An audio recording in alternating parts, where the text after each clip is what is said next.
Hi అండి. Today పొదరిల్లు episode ఏం జరిగిందో చూద్దామా? రా బంగారం రా, నువ్వు నేను భార్య భర్తలం, రా బంగారం రా అంటూ మన చక్రి మహాలక్ష్మిని పడుకున్న దాన్ని లేపేస్తాడు. లేపేసేసరికి ఏంటి అలా ఉలికిపడ్డావు బంగారం, నువ్వు నేను మొగుడు పెళ్ళాలా, నువ్వెందుకు రాకూడదు, నేను వస్తాను అంటూ మన చక్రి చాలా ఇబ్బంది పెడుతుంటాడు. దగ్గరికి వచ్చావంటే ఊరుకోను. అదేంటి బంగారం, నువ్వు నేను 2 అడుగులు వేస్తే నువ్వు 4 అడుగులు వేస్తున్నావేంటి, ఆగు బంగారం ఆగు అంటూ మన చక్రి తలుపు గడేసేస్తాడు. పెద్ది పెద్ది అంటూ చాలా అరుస్తుంది. పెద్ది పెద్ది అంటావు, అస్తమాను పెద్ది పెద్ది అని అంటావు. నేను నేను నేను నేను బంగారం మహా అది కాదు మహా అంటూ మన చక్రి చెప్తుండే. అయినా సరే పెద్ది పెద్ది అని అనేసరికి పడుకున్న మన పెద్ది టక్కలు లేసి ఏంటిది మహా ఏడుస్తున్న సౌండ్ వినిపిస్తుంది ఏంట్రా అంటూ కన్నాని కేశవాన్ని కూడా లేపుతాడు. పెద్ది పెద్ది అని అనేసరికి ఇంక వెంటనే కూడా ముగ్గురు వెళ్ళిపోయి అమ్మ మహా ఏమైందమ్మా, అమ్మ మహా వదిన ఏమైంది, ఏమండి ఏమైంది అంటూ ముగ్గురు అడుగుతారు. అడిగేసరికి పెద్ది ఏమైంది, చక్రి వచ్చి లోపల తలిపేసేస్తాడు పెద్ది అని అనేసరికి ఆళ్ళ లోపల ఉంటావేంటి, రే చక్రి తీరా అనయ్య తీస్తావా లేదా అని చెప్పేసి అనేసరికి అయినా సరే తీయడు. ఈ లోపల అదే మాటుగా మనం వినపడిన నారాయణకి లెగిసి వచ్చి ఎరే ఏమైందిరా అంటే లోపల మహాలక్ష్మి ఉందంట. ఏంటి ఇది నేను చెప్పిన దానికి వేరే విధంగా అనుకున్నాడా ఏంటి అని అనుకుంటూ పెద్ది అమ్మ మహాలక్ష్మి నువ్వు కంగారు పడుకు, నేను తీస్తున్నానమ్మా, ఒరే గుణపం పట్టుకురారా అంటూ నారాయణ చెప్తే గుణపం ఒరే చక్రి ఇక్కడే ఉన్నాడురా కంగారు పడకండి అని అనేసరికి ఒక్కసారి మన మహాలక్ష్మి చక్రిని తోసేసరికి మంచం మీద పడిపోతాడు. గబగబా వచ్చి మహాలక్ష్మి గెడతీస్తుంది. ఇంకా వెంటనే మహాలక్ష్మి ఏడుస్తూనే ఉంటుందండి. చక్రి మటుకి అదేంటి బంగారం అలా పడేసావు నన్ను అంటే, ఒరే ఇక్కడికి ఎందుకు వచ్చావురా నువ్వు, అసలు పదరా బయట, అది కాదన్నయ్య అది కాదన్నయ్య అంటూ మత్తులోనే మాట్లాడతాడు. మన చక్రికి అసలు ఏమీ తెలియదు, ఏం మాట్లాడుతున్నాడు ఏంటో కూడా తెలియదు. ఏమైందమ్మా, మన ఇద్దరం భార్య భర్తలం, మనం ఒకే గదిలో ఉంటాము, ఉంటే తప్పేంటి అంటున్నాడు పెద్ది అంటూ మన మహాలక్ష్మి ఏడుస్తూ చెప్తుంది.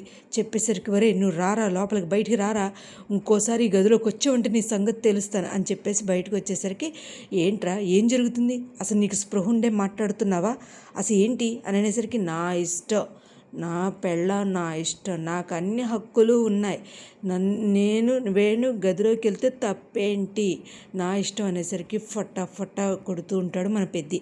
కొట్టేసరికి నన్నే కొడతావా, నేనేం తప్పు చేశాను, మీకు పెళ్ళి పెటాకులు ఏమీ తెలియవు అని అనేసరికి మళ్ళీ కొడతాడు. కొట్టేసరికి నన్ను కొడతావా అని చెప్పి తిరిగి కొట్టేసరికి మన మహాలక్ష్మి ఏడుస్తూనే ఉంటుంది. పెద్ది ఇంకా అసలు షాక్ అయిపోతాడు. అన్నగారిని కొట్టడానికి నువ్వు చెయ్యెత్తావా, నువ్వెంత దుర్మార్గంగా ఉన్నావు అనుకుంటూ చాలా సీరియస్ అయిపోయి అలా చూస్తూ ఉండేవారు. దుర్మార్గుడా నీచుడా నీలాంటుడు, నీ వల్లే కదరా ఆ అమ్మాయి అలా ఏడుస్తుంది, నీకు ఇల్లు తెలిసిన వాడివి, నీకు ఇల్లు దారి తెలిసిన వాడివి, ఇల్లు తెలిసిన వాడివి, ఏ గదిలోకి వెళ్ళాలి ఎక్కడ ఉండాలని కూడా నీకు మినిమం తెలీదా అంటూ మన పెద్ది అడిగేసరికి చక్రి ఏమీ మాట్లాడకుండా అలా స్టన్గా అయినా సరే తన మత్తులో ఉంటూనే ఉంటాడు.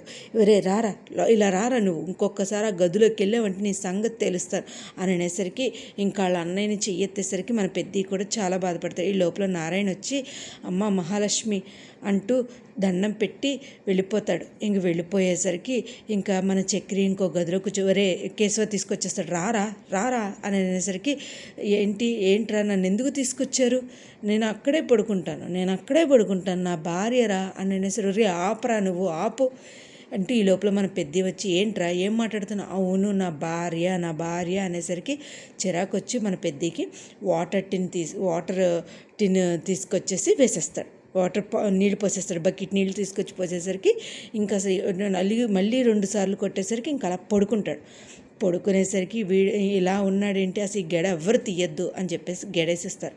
ఇంకా తెల్లారేసరికి మహాలక్ష్మిని చెప్తాడు, అమ్మ మహాలక్ష్మి ఎవ్వరు కూడా నీ దగ్గరికి రారమ్మా, నువ్వు ఈ ఇల్లు నాది అనుకున్నాను పెద్ది, అందుకనే గెడ వేసుకోలేదు పెద్ది అంటే, అమ్మ నీ సౌకర్యం కోసం నువ్వు గెడేసుకోమ్మా.